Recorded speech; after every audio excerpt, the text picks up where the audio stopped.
Bismillahirrahmanirrahim. Kita lanjutkan pembahasan kita ke akar-akar primitif atau primitive roots. Pada kesempatan kali ini kita akan membicarakan di bagian pertama dulu ya. Ya, yang pertama sebelum ke akar-akar primitif ada beberapa konsep yang perlu diketahui terlebih dahulu. Yang pertama adalah order modulo n. Jadi untuk n lebih besar sama dengan 1 dan GCD antara A dan N itu sama dengan 1, maka order dari A modulo N adalah bilangan bulat positif terkecil dari K, sehingga pangkat K itu kongruen 1 modulo N. Ya.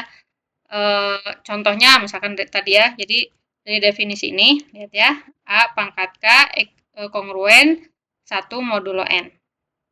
Nah, order dari 2 modulo 7, hitung pangkat 2 pangkat K modulo 7 sehingga memenuhi 2 pangkat K kongruen 1 modulo 7.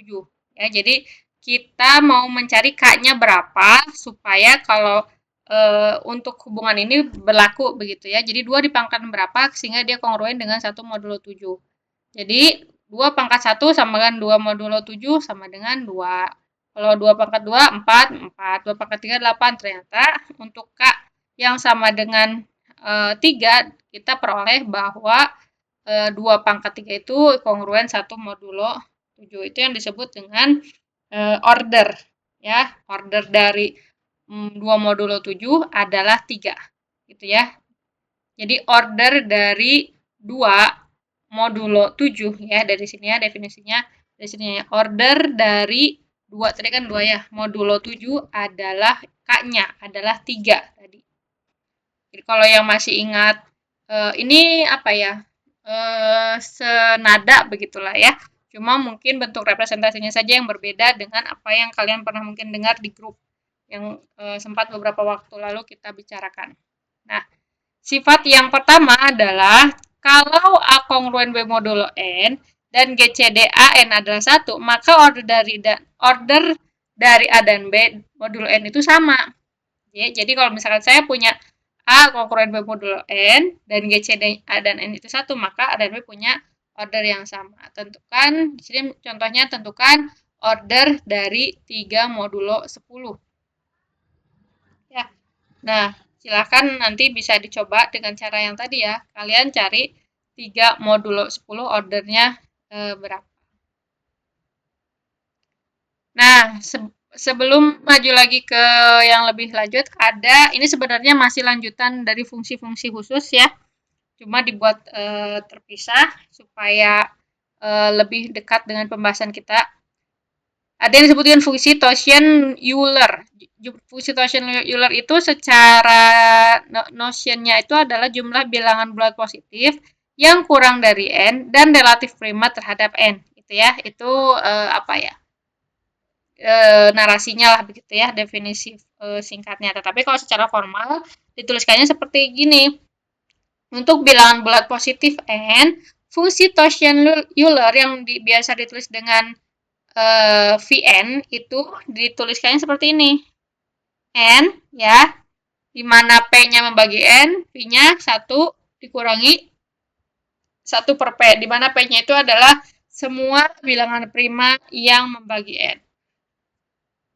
Kalau lihat definisi formal ini agak mungkin lebih ribet dibandingkan kalau kita harus melihat yang tadi ya, versi narasinya. Nah, supaya bisa lebih memahami, kita masuk dulu ke pembahasan ini. Jadi kita mau coba mencari ordernya, tapi dikaitkan juga dengan fungsi Taussian-Euler-nya ya. Jadi misalkan kita mau cari V15 ya. Kalau ini versi singkatnya. Kita coba mau cari V15. Sebentar ini. Oke. V15 ya. Itu berapa? V15 langkah-langkahnya adalah yang pertama cari faktorisasi prima dari 15 ya, dari n-nya ini kan n-nya 15. Jadi kalau secara umum kalian cari dulu faktorisasi prima dari n. Ini 15 itu bisa dituliskan oleh 3 dan 5. Gitu kan ya. Nah, kemudian gunakan formulasi yang tadi, substitusi nilai P-nya itu adalah 3 dan P-nya sama dengan 5 ke rumus yang tadi. Jadi, V15 itu sama dengan, kan tadi rumusnya, saya buka lagi, N-nya 15 ya, 15 dikali banyaknya perkalian 1 min 1 per P sampai ini sejumlah P bagi N. Ya, jadi 1 dikurangi 1 per 3 ya, dan 1 dikurangi 1 per 5. Jadi sebanyak ini. Kalau misalkan ada tambahan lagi berarti dikali lagi 1 dikurangi 1 per 7 misalkannya kalau ada 357 terus saja sampai banyaknya faktorisasi prima sudah termuat di sini. Nah, kemudian kita hitung 15 ini dikali berapa ini? 2 per 3 berarti ya. 2 per 3 dikali, ini sebenarnya nggak usah pakai kurung, 4 per 5. Atau sama dengan 15, 30, 120 dibagi 15. Sama dengan berapa nih? 120 bagi 15, 8 ya. Nah, jadi V15 itu adalah 8. Artinya di sini ada 8 bilangan bulat positif atau saya tuliskan ya. Artinya terdapat 8 bilangan bulat positif yang kurang dari 15 tetapi relatif prima dengan 15. Yaitu apa aja ya? Kita coba. 1 kan ya, 1 relatif prima dengan 15. Kemudian 2 dengan 15 itu relatif prima. Kemudian 4 ya. Terus 7, 6, 7, 8 juga ya. 9 enggak, ada 3. 10 ada 5, 11. Kemudian 13 dan 14. 1, 2, 3, 4, 5, 6, 7, ada 8. Ya, jadi bisa sesuai. Jadi, kalau kalian mau nyari satu-satu boleh gitu. Tapi ini adalah suatu formulasi, kita bisa menghitung banyaknya bilangan bulat positif yang kurang dari N, yang relatif prima dengan N itu sendiri. Kemudian, kita lanjutkan. Nah, oke, kita lanjutkan ya. Di sini ya pertanyaannya adalah tentukan order dari 2 modulo 15 dan tunjukkan bahwa order tersebut adalah pembagi dari V15. Nah, jadi langkah pertama tadi kita udah hitung V15 ya. Ini dia di sini saya menggunakan sifat dari V.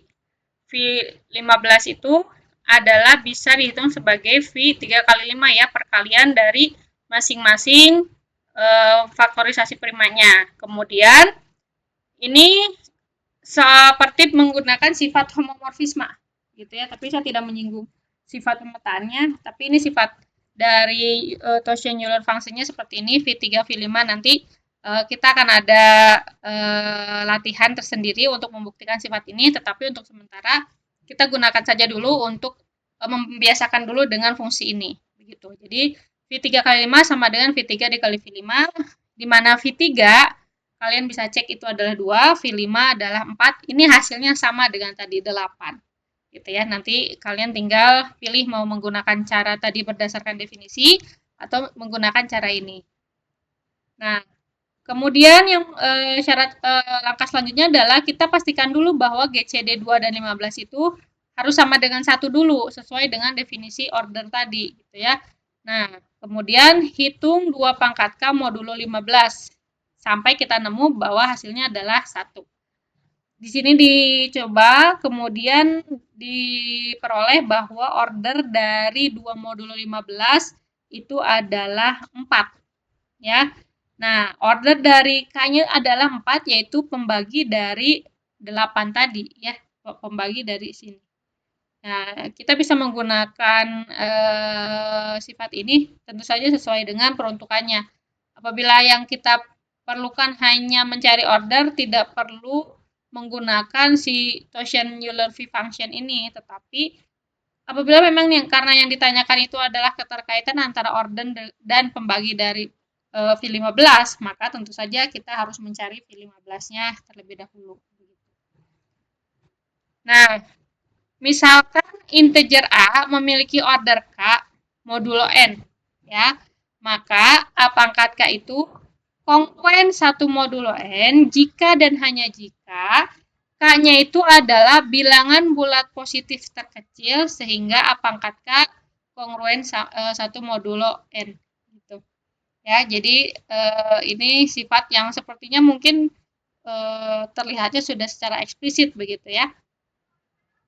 Ini juga ada sifat kesamaan order. Kalau A kongruen A aksen modulo N, ini artinya A dan A itu dua hal yang berbeda ya. Maka order A sama dengan order dari A aksen. Itu berlaku jika dan hanya jika A kongruen A aksen modulo N. Ya, jadi ini sifat yang pertama. Nah, misalkan kita menentukan order dari 5 modulo 8. Ini Euler-V function, Euler-V function. Euler-Taussian function ya, Euler-Taussian function V8. Kita cari V8 dulu, ini berdasarkan definisi, gitu ya. Sebenarnya bisa pakai V2, V2, V2, gitu ya. Jadinya, tapi di sini saya menggunakan definisi. Ya, jadi diperoleh bahwa pembagi V8-nya ada 4 dan pembagi-pembaginya itu adalah 1, 2, dan 4 itu sendiri, ada 4. Nah, kemudian untuk setiap pembaginya 5 pangkat 1 itu tidak sama dengan 1, kemudian dicari sama dengan tadi ya. Ternyata diperoleh bahwa order pada saat K-nya sama dengan 2, kita peroleh dia kongruen dengan 1 modulo N. Artinya, ordernya itu adalah 2. Gitu ya. Nah, ini membuktikan order dari 7 modulo 10 sama dengan order dari 17 modulo 10. Ini masih menggunakan definisi, artinya kita mencari satu persatu sampai ketemu dapat 1 modulo 10-nya. Gitu ya. Nah, ini sifat yang lain juga. Bilangan A memiliki order K modulo N jika K adalah bilangan bulat positif terkecil ini. Nah, selain itu, kongruensi A pangkat I itu akan kongruen A pangkat J modulo N itu berlaku jika dan hanya jika I-nya kongruen J modulo K. Ini bukti singkatnya ada. Silahkan nanti untuk sementara kita tidak akan membahas terlalu dalam untuk pembuktiannya. Kita memperkenalkan dulu gitu ya sifat ini. Nah, apabila ini ada inkongruensi pangkat modulo N. Jika A memiliki order K modulo N, maka pangkat A gitu ya, A kemudian A kuadrat sampai A pangkat K adalah inkongruen modulo N. Nih, supaya bisa lebih memahami cara kerjanya, misalkan N sama dengan 7, A-nya sama dengan 3, tentukan order K dari 3 modulo 7, dan buktikan bahwa 3 pangkat 2 sampai 3 pangkat K itu adalah inkongruen modulo 7. Yang pertama hitung dulu ya. Hitung 3 pangkat I modulo 7 untuk I, 1, 2, dan seterusnya. Nah, kemudian diperoleh bahwa di pangkat ke-6 kita peroleh hasilnya adalah dia kongruen sama dengan 1, sehingga order K dari 3 modulo 7 adalah 6. Begitu.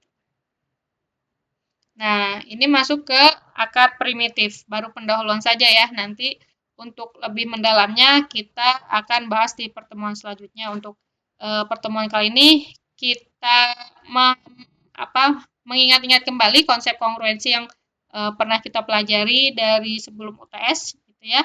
Nah, sekarang kita gunakan lagi, semua sifat-sifatnya juga dipergunakan di sini gitu ya. Nah, tambahannya nanti kita akan belajar bagaimana mencari akar-akar primitif atau primitive proof dari suatu kongruensi. Jika GCDA dan N adalah 1 dan A punya order Vn modulo N, maka A disebut primitive root dari N.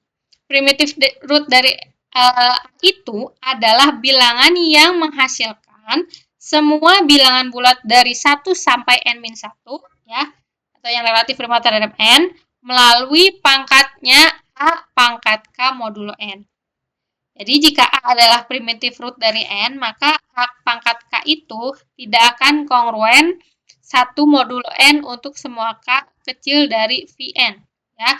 Contohnya nih, untuk N sama dengan 7, atau V7 sama V7-nya 6. Bilangan 3 adalah primitive root karena 3 pangkat 1 itu kongruen 3, 3 pangkat 2 itu 2, 3 pangkat 3 sampai 3 pangkat 6 itu kongruen 1 modulo 7. Ini semuanya modulo 7 ya. Jadi ini 3 modulo 7, 2 modulo 7, dan seterusnya. Nah, semua bilangan 1, 2, 3, 4, 5, 6 itu tercakup. Ya. Nah, di sini contohnya tentukan apakah 2 adalah primitive root dari N sama dengan 13. Ya, pertama hitung V13 ya. Sifat-sifatnya nanti akan saya jelaskan lagi. Jadi di sini kalian bisa verifikasi lagi bahwa V13 itu sama dengan 12.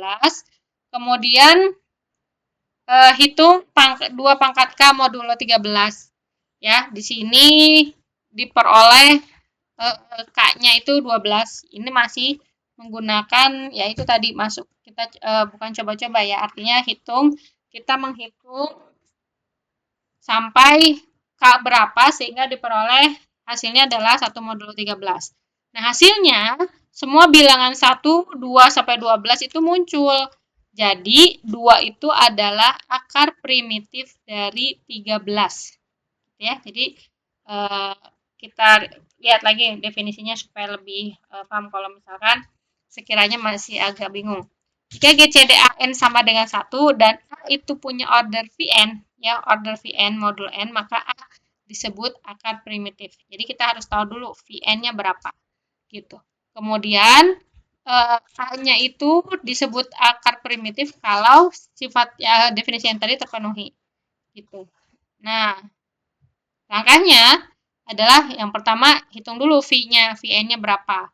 Nah, kalau semua angka-angka yang tadi tercakup sampai 12 begitu ya, maka A-nya atau 2 di sini adalah akar primitif dari 13. Gitu ya. Nah, jadi untuk pembahasan awal primitive root, kemudian akar fungsi Cauchy-Euler dan juga order modulo, saya cukupkan dulu sampai di sini. Silahkan kalian membiasakan dulu atau mengenal kembali, mengingat-ingat kembali konsep-konsep ini. Untuk sementara latihan-latihan yang saya berikan masih berkisar antara menghitung yang tadi ya order, kemudian Cauchy-Euler function, kemudian akar primitif. Sedangkan untuk sifat-sifatnya akan kita bahas di latihan pada pertemuan selanjutnya. Wabillahi taufiq wal hidayah. Wassalamualaikum warahmatullahi wabarakatuh.